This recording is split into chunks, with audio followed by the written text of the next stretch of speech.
কোরআন মাজিদে কিছু জায়গায় বলা হয়েছে মানুষ মাটির তৈরি, আবার কিছু জায়গায় বলা হয়েছে নাপাক পানি দিয়ে তৈরি। আসলে মানুষ কোনটা দিয়ে তৈরি, নাকি দুইটা দিয়েই তৈরি? আর যদি মাটি দিয়ে তৈরি আয়াতে মাটি দিয়ে তৈরিতে আর যদি মাটি দিয়ে তৈরির আয়াতে হজরত আদম আলাইহিস সালামকে বোঝানো হয়ে থাকে, সেক্ষেত্রে সূরা তহার 55 নম্বর আয়াতে আল্লাহ তাআলা বলছেন মাটি থেকেই আমি তোমাদেরকে সৃষ্টি করেছি।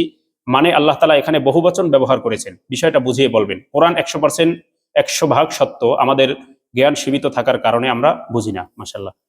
আচ্ছা, এবার আসেন, এই প্রশ্নটা একটু জটিল বিষয়, যে মানুষ আসলে কিসের তৈরি? আমরা জানি, আমরা সবসময় কি বলি? মানুষ মাটির তৈরি। মানুষ মাটির তৈরি। আবার কোরআনে কারীম বলে বিভিন্ন জায়গায় যে খালাকাল ইনসানা মিন আলাক, খুলিকা মিন মাইন দাফিক, কি বলে ইন্না খালাকনাল ইনসানা মিন নুতফাতিন আমশাজ। অনেক জায়গায় আল্লাহ তাআলা বলছেন যে ওই যে মা বাবা দুইজন, আগে আলোচনা গেছে গত সপ্তাহে, মা বাবার দুইজনের যে নাপাক পানির সংমিশ্রণ, এখান থেকে আল্লাহ আমাদেরকে সৃষ্টি করছেন। তাহলে আসলে ব্যাপারটা কি? এই ব্যাপারে মুফাসসিরিন কেরাম অনেক লম্বা চওড়া আলোচনা করছেন। বাকি সেখান থেকে 3টা কথা আমি আপনাদেরকে বলবো, তাহলে স্পষ্ট হয়ে যাবে ইনশাআল্লাহ। যে মাটি দিয়ে মানুষ কিসের তৈরি, এর 3টা ব্যাখ্যা। মানুষ কি মাটির তৈরি না কিসের তৈরি, এর তিনটা ব্যাখ্যা মনে রাখবেন।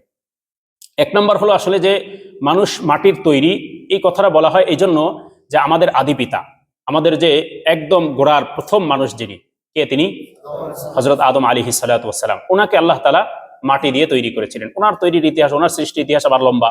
পুরো পৃথিবীর বিভিন্ন জায়গা থেকে মাটি সংগ্রহ করছেন, কেউ বলছেন এইভাবে, আবার কেউ বলছেন যে পুরো পৃথিবীকে আল্লাহ তাআলা জমিন এই বিছায় দেওয়ার পরে এখান থেকে পুরো উপরের আবরণটা তুলে নিছেন, সেখান থেকে খামিরা দিয়ে ওনার বডি তৈরি করা হয়েছে। তো ওনাকে আল্লাহ তাআলা কি করছেন? মাটি দিয়ে তৈরি করেছেন। এখন যেহেতু আমরা সবাই ওনার সন্তান, এই জন্য আমাদের সবাইকে কি বলা হয়? মাটির তৈরি বলা হয়। 1 নম্বর। তাহলে এখন বিষয় হলো, এটা যদি বলি যে তাহলে আদম আলাইহিস সালাতু ওয়াস সালাম মাটির তৈরি, তাহলে আল্লাহ তাআলা ওই যে আমরা একটা দোয়া পড়ি না মাটিতে মানুষকে কবরে রাখার সময়, মিনহা খালাকনাকুম ওয়া ফিহা নুঈদুকুম ওয়া মিনহা নুখরিজুকুম তারাতান উখরা। উনি এই প্রশ্ন করছেন যে এই আয়াতে তো আল্লাহ তাআলা বহুবচন ব্যবহার করছেন, মিনহা খালাকনাকুম আই মিনাত-তিন। মিনহা মানে মাটি থেকে, মিনাত-তিন মাটি থেকে আমি তোমাদেরকে সৃষ্টি করেছি। তাহলে তোমাদেরকে সৃষ্টি করলাম, আল্লাহ বললেন তোমাদেরকে, মানে বহুবচন ব্যবহার করলেন যে মাটি থেকে তোমাদের সৃষ্টি করেছি। এই আয়াতের এই মানে এখানে কেন বহুবচন আল্লাহ বললেন? এই আয়াতের তাফসিরে অধিকাংশ মুফাসসিরগণ, প্রায় 25 থেকে 30 জন মুফাসসির হবে, যারা এই মত দিচ্ছেন যে এখানে মূলত উদ্দেশ্য হলো বিখলকি আবিকুম আদম মিনহা, তোমাদের বাবা আদমকে মাটি থেকে সৃষ্টি করা হয়েছে। এই আয়াতের এই যে মিনহা খালাকনাকুমের ব্যাখ্যাই বলেছেন বিখলকি আবিকুম আদম মিনহা, তোমাদের বাবা আদমকে মূলত এখান থেকে সৃষ্টি করা হয়েছে। এখন বহুবচন, অনেক জায়গায় বহুবচন আল্লাহ তাআলা ব্যবহার করেন সম্মানার্থে, যেমন আল্লাহ নিজের ক্ষেত্রে অনেক জায়গায় বহুবচন ব্যবহার করছেন। এখন আল্লাহ কি একাধিক না একজন? একজন। তো আল্লাহ তাআলা বিভিন্ন জায়গায় বলছেন যে কি বলে, আমরা, বহু কোরআনের আয়াত, বহু, একটা দুইটা না, অনেক আয়াত আছে এরকম, যেখানে আল্লাহ তাআলা বলছেন যে আপনার সূরা নাবা পড়েন না, নাবার মধ্যে দেখবেন ওয়াবানাইনা ফাওকাকুম, আমরা তোমাদের উপরে বানাইছি সাবআন শিদাদা, 7টা আসমান। তো এটা মূলত আল্লাহর শান, আল্লাহ তাআলার মর্যাদা, মানে মর্যাদা বোঝানোর জন্য। বহুবচন ব্যবহারটা শুধু মানুষ বেশি বোঝানোর জন্য, ব্যক্তি বেশি বোঝানোর জন্য ব্যবহার হয় না, অনেক কারণে হয়। এর মধ্যে একটা কারণ হলো এই সম্মানার্থী। যেমন আসসালামু আলাইকুম, আপনি যখন একজনকে সালাম দেন বলেন কি? আসসালামু আলাইকুম। ওই যে মিনহা খালাকনাকুম, ওখানেও কুম এখানেও কুম, তার মানে তোমরা, তোমাদের প্রতি শান্তি বর্ষিত হোক। তাহলে তোমাদের কেন বলা হয়? এক ব্যাখ্যা তো হলো ফেরেশতাকে সহ দেওয়া হয়, বাকি আরেক ব্যাখ্যা এটা সম্মানার্থে। বনি আদম যেহেতু সম্মানিত মানুষটা, এজন্য তাকে সম্মানার্থে তাকে কি বলা হয়? বহু বচন দিয়ে সালাম দেওয়া হয়। তো বহু বচন অনেক সময় সম্মানার্থে ব্যবহার করা হয়, এই জন্য আল্লাহ তাআলা ব্যবহার করছেন। বাকি ব্যাখ্যা সবাই এটা করছেন যে বিখালকি আবিকুম আদম মিনহা, তোমাদের পিতা আদমকে সৃষ্টি করা হয়েছে মাটি থেকে। আচ্ছা,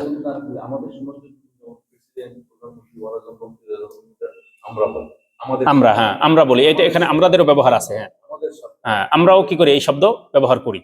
সুতরাং এটা অনেক সময় বহু বছরটা এই জন্য ব্যবহার হয়ে থাকে। আচ্ছা, এরপরে দ্বিতীয় উত্তর আসেন যে আদম আলাইহিস সালাতু ওয়াস সালাম মানে আমাদেরকে কি দ্বারা সৃষ্টি করা হয়েছে? আল্লাহ তাআলা যখন এই যে মা বাবার তাফসীরের মধ্যে দ্বিতীয় যে ব্যাখ্যা, 3টা ব্যাখ্যা বলছিলেন, মা বাবার যেই নাপাক পানির সংমিশ্রণ যখন হয়, আল্লাহ তাআলা কুদরতি ভাবে, এক ব্যাখ্যা এটা, আল্লাহ তাআলা কুদরতি ভাবে একজন ফেরেশতা পাঠান। ওই ফেরেশতা এক চিমটি বা এক বিন্দু মাটি নিয়ে আসেন। সেই মাটিটা কোথার থেকে আনেন? তাফসীরের মধ্যে লেখা হয়েছে যে এই যে যেই মানুষটার রূহটা তৈরি হবে, যেই মানুষটার দেহ তৈরি হবে, দুনিয়াতে আসবে, ওই মানুষটা যেখানে মৃত্যুবরণ করবে, ইন্তেকাল করবে, যেই জমিনে যেখানে ইন্তেকাল করবেন, ওই জায়গার এক বিন্দু মাটি এই ফেরেশতা আল্লাহ তাআলা কুদরতি ভাবে ওই ফেরেশতার মাধ্যমে নিয়ে আসেন। নিয়ে আসা এই মাটির, এই যে মাটির এক বিন্দু মাটি, ওইদিকে মায়ের এক বিন্দু নাপাক পানি, বাবার এক বিন্দু নাপাক পানি, এটাকে মিশ্রণ করে এটাকে মন্থন করেন, এটাকে আপনার খামিরার মতো তৈরি হতে থাকে, হতে হতে 40 দিন যখন যায় তখন এটা রক্তপিণ্ডতে, রক্ত জমাট বাঁধা রক্তে পরিণত হয়। এরপরে এটা আরো 40 দিন এটার মধ্যে কাজ চলতে থাকে, এরপরে সেটা গোশতের টুকরা হয়। আরো 40 দিন কাজ চলার পরে সেটার মধ্যে হাড় তৈরি হয়। আরো 40 দিন কাজ চলার পরে সেখানে আল্লাহ তাআলা রূহ দেন, আপনার অঙ্গ প্রত্যঙ্গ গুলো হয়। এরপরে আরো 40 দিন কাজ সেটার মধ্যে এই ফেরেশতা কুদরতি ভাবে চালায়, এরপরে সেখানে আল্লাহ তাআলা রূহ দেন। এরপরে আরো 40 দিন যায়, সে ভূমিষ্ঠ হওয়ার উপযুক্ত হয়। আরো 40 দিন যায় যে সে ভূমিষ্ঠ হওয়ার জন্য পূর্ণতা পেয়ে গেছে। এরপরে আল্লাহ তাআলা একজন মানুষকে দুনিয়াতে পাঠান।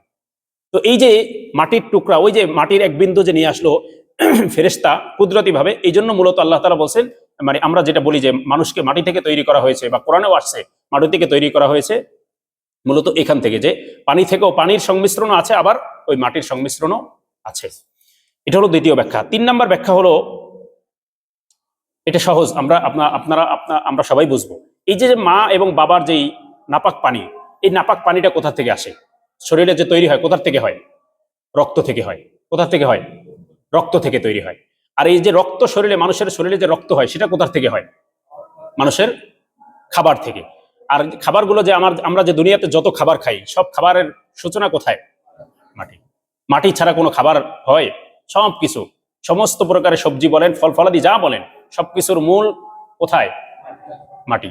তো এই মাটি থেকে যেহেতু সবকিছুর সূচনা, এই জন্য মূলত প্রকারান্তরে কেমন যেন সে মাটি থেকেই মানুষকে সৃষ্টি করা হয়েছে। এই জন্য আমরা বলে থাকি, বা কোরআনেও কারিমে বলা হয়েছে যে মানুষ কিসের তৈরি? মাটির তৈরি।